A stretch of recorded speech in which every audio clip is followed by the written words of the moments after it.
Ayan, yan po yung ating pinoproteksyonan ni spray. Ganda ng buka. Malinis.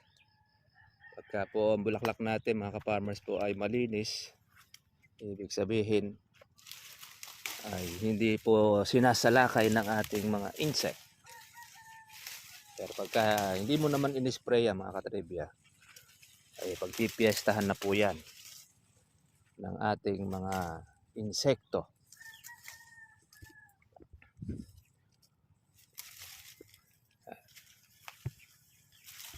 Yan ang ating kalamansi, follow up, spray.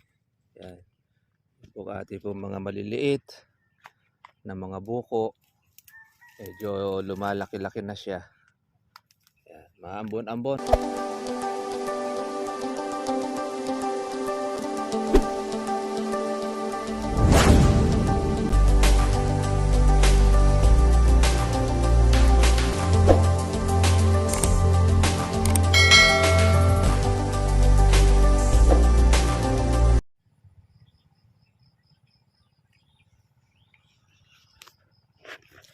Good morning po sa inyo mga katribya at welcome po sa aking YouTube channel. Kamusta na po kayong lahat? Sana po ay nasa mabuti kayong kalagayan.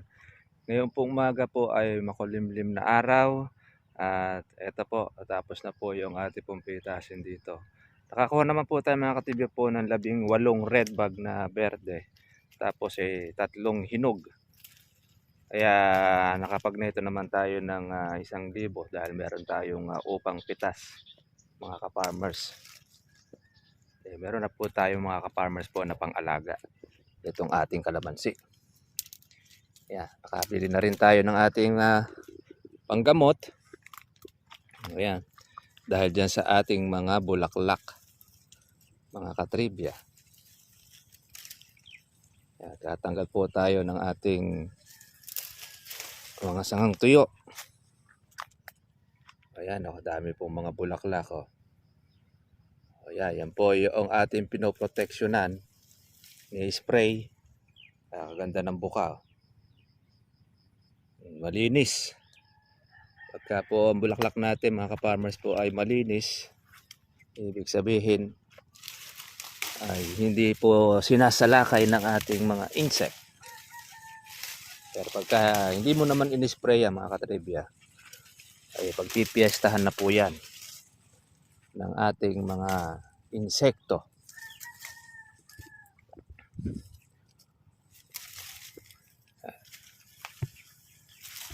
Yan ang ating kalamansi, follow up, spray. Yan po ating po mga maliliit na mga buko, medyo lumalaki-laki na siya. Yan, maambon-ambon. Yan, ganyan po mga ka-farmers po ang tawag ng insekto.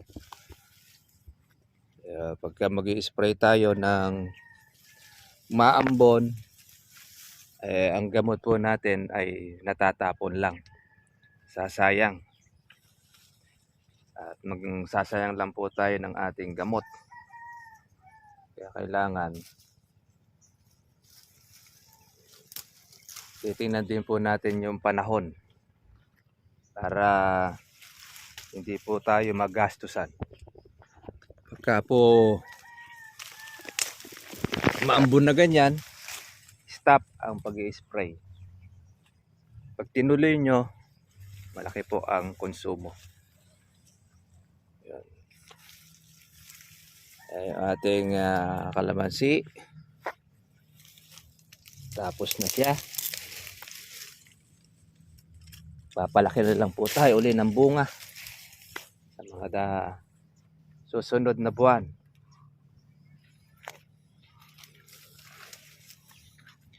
Mahusay po yung ating tagapitas kahit gaholin ay nakuha na. Sabagay yung mga kawatan din mga ka-farmers yung gaholin nilalaglag pa yan na po yung ating pong palakihin. Ayan ang ating pang January,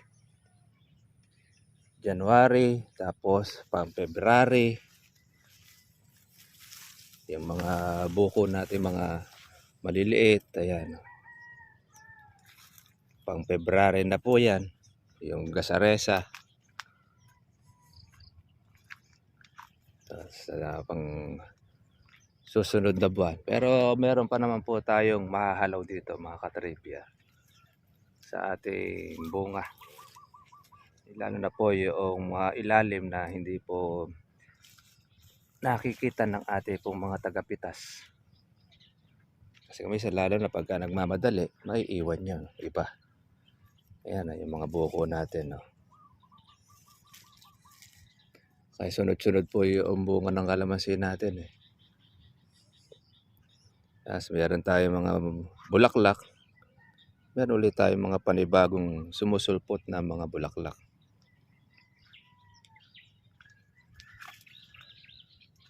Mga ilang linggo pa, lalakihan na rin po itong ating mga buko. Ganda naman po noong mga bilog. Basta po ang mga bunga ay mga bilog. Ibig sabihin, ayos. Malaki ang ating pag-asa. Yan ay magtuloy. Pero pagka po siya ay bukol-bukol na, ala na yan mga ka-farmers. Palaglag na yun, pasira na. Ganyan ang kalamansi. Talagang inaalagaan mula pa lang sa bulaklak. Paglalagay natin ng abono, dapat ay ayan, continuous.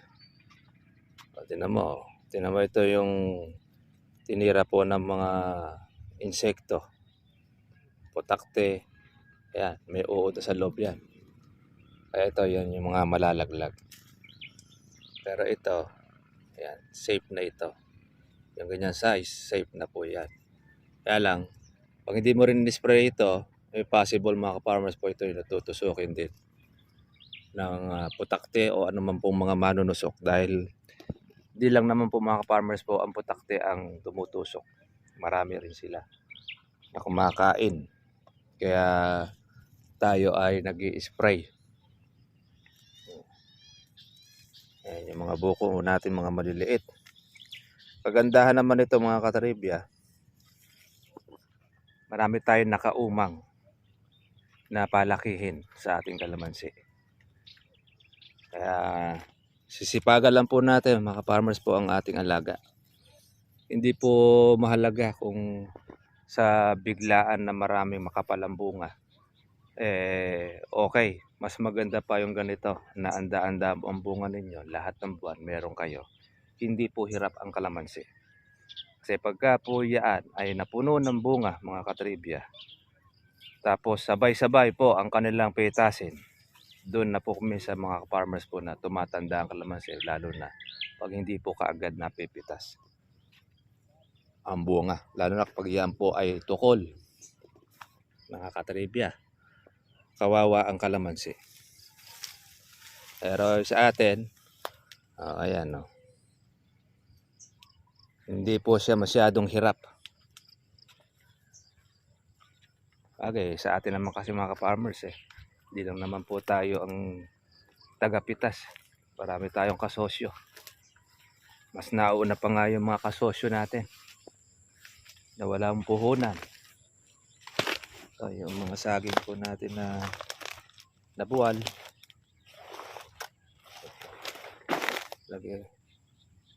Ito hindi yung palagi kundi na siguro hiyaan natin baka sakali lumaki. At dyan na po siya mahinog. Yung ating pong mga bulaklak.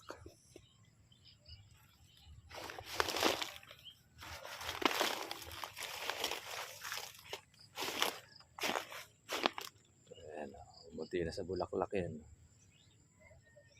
Iba dyan, tagtag na.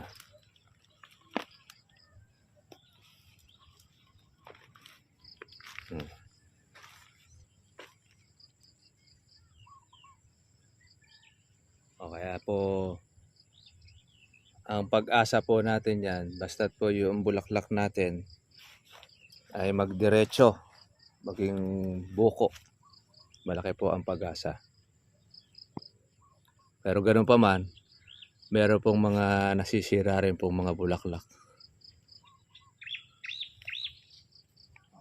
Kaya hindi naman lahat po mga ka-farmers ng bulaklak ay nagtutuloy. Meron rin po hindi na po nakukuha pong makabuka. Oo nga. Lalo na pagka po mahina po ang kanyang laman. Ito yung ganyan. Kaya malaki ang pag-asa nito.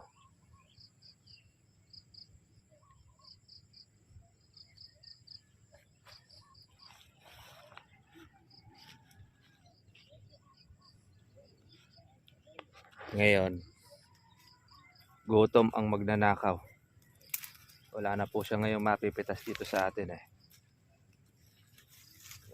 maiinip siya ngayon. Maghaharap siya ng mga madudsan.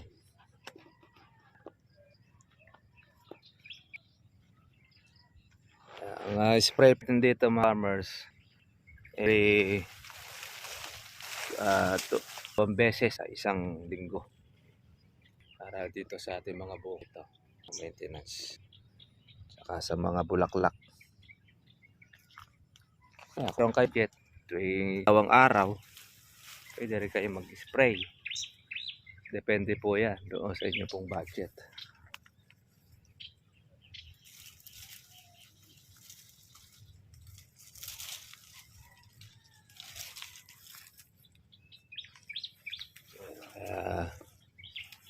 Linis tayo ng ating pong kalamansi mga katribya, sakang tuyo alisin natin para po siya magpanibago uling supang na may kasama pong bulaklak.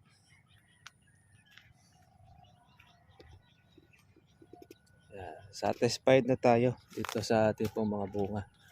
Marami po ito pagka po yan hindi lang natin siya masyado pang napasin dahil maliliit pa. Pero habang iyan mga ka-farmers po alaki. Ayan. Murok po yan. Yung sanga ating kalamansi.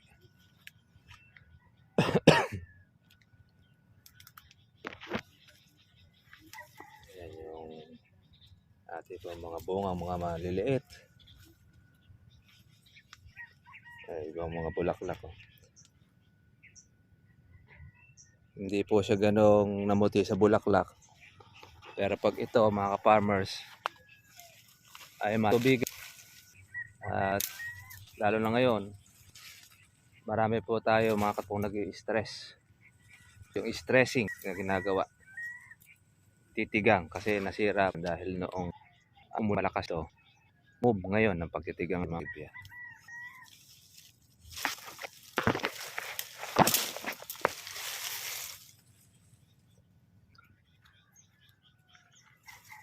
Ito yung pinagpitasan po natin. Ayan, magkakaroon ulit po ngayon ng panibagong bulaklak yan.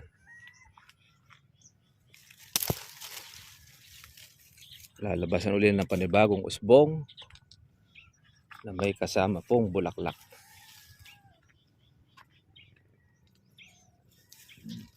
Kaya meron siya magiging kapalit kaagad. At masipag ka lang mag-alaga, hindi mawawalan ng bunga kalamansi ninyo. Kaya kahit yung kawatan masaya, lagi siyang merong nakukulimbat. Yan ang mga kawatan.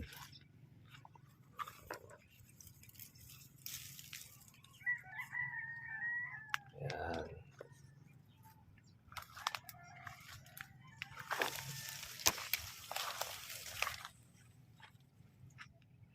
Laki na po nitong ating magic fruit. Kadami pong bunga niya. Pati doon sa dulo. Wala rin tayong mga tumubo. Hindi po tayo mga ka-farmers pa makapaglipat pa ng bag. Pero maganda po yan. Parang sa mga subscriber natin gustong pumasyal ay mabigyan po natin sila ng ating magic fruit. Kukuha na lang tayo ng ating mga bag. Yung atong suso na ito Masyado. Hindi po madali po mga ka-farmers po ng kuwan yan, ng insecticide, yung pong mga suso. Kaya lang nga meron tayong nasisiklat na sanga na puwersa po ng ating mga mamimitas.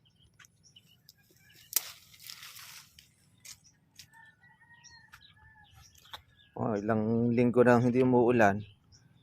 Kaya yung lupa natin medyo tigang-tigang. Yan ang magandang pabulaklakin. Yan, pagkayaan ay nakatikim ng ating pagpapatubig. Pag nasabugan pa natin siya, another uli ng ating abono. Ayan, another uli na pagpapabulaklak. Kaya bukod pa doon sa mga maliliit na mga lumalabas.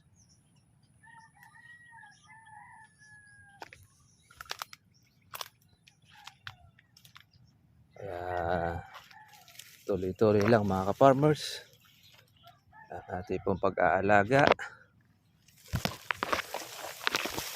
Kahit po sa kanya'y makakakuha na po tayo ng ating pong pang-alaga sa ating kalamansi.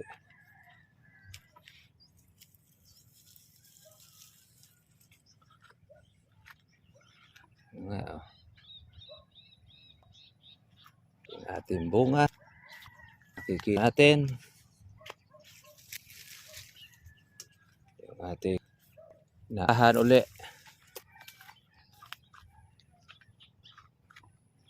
Yung mga maliliit.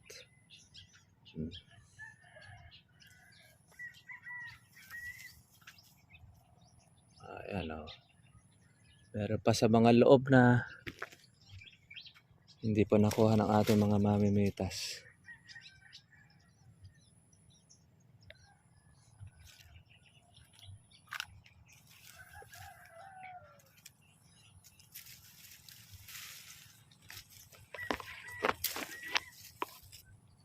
Yung mga suso nagpipiesta rin .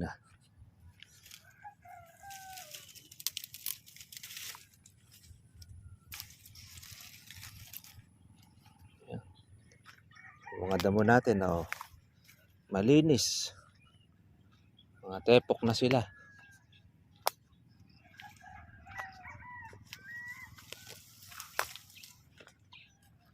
Ayos.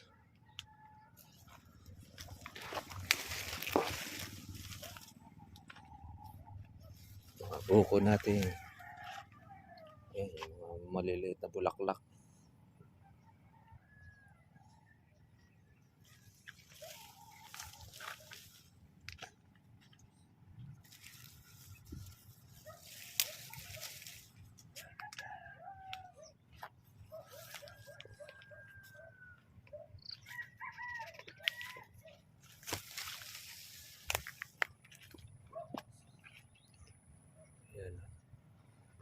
Meron na pong mga nagpapatubig dito sa amin.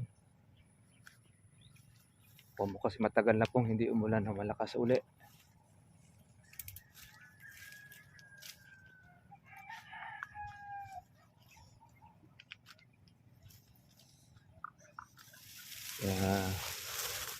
Ready uli ito sa pagpapabulaklak. Ang kalamansi lalagyan po natin. Talagang ang budget binabudgetan. Pero kagandahan naman ito, hindi po tayo tanim ng tanim mga katribya. Kagaya ng gulay, tanim tayo ng tanim. Tapos pagka po bumagsak ang presyo ng gulay, wala ka ng pambawi dahil mamatay na siya.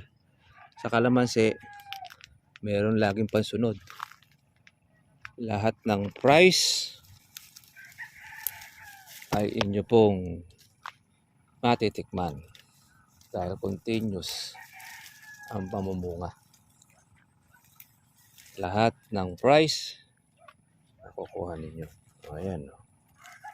Dami nito. Kapalaki ng kukuha niyan. Meron tayong gaholin, meron tayong kasaresa. Sa January makukuha na ito, yung kasaresa na yan. Mabilis lang yan. Gusto po natin ng mga malaking malaki, February. Kaya lang, pipitasin na po yan ng ating mga kaibigan. Kaya huwag natin paabutin ng malaking malaki.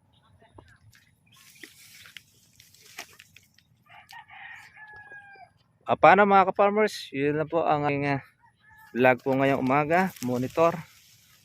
At bukas naman uli ay balik po ulit tayo sa ating pong pag-i-spray nitong ating pong bunga tsaka ng bulaklak. Para doon sa maintenance naman natin sa mga maliliit na mga bunga, buko. Ayan. Tapos mga ilang linggo tayo naman po ay magpapatubig na dahil umpisa na mga ka-farmers ng tag-araw ngayon. Kaya mabilis po ngayon matuyo ang lupa. Sige mga ka-farmers, sa inyo lahat. Bye-bye.